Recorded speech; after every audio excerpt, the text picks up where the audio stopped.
Hey everyone, so here is a Netflix app, and if you update it, there is a new cool feature which is called Netflix Games.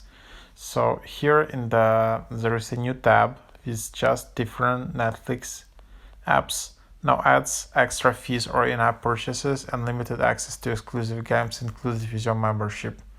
So that's cool. So I can just tap on that, and to install this Netflix app, it's like similar to App Store, so I can see all the overview screenshots.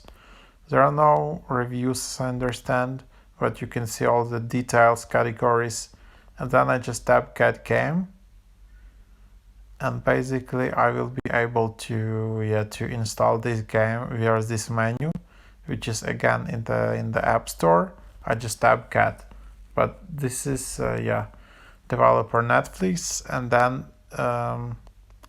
available exclusive for Netflix members.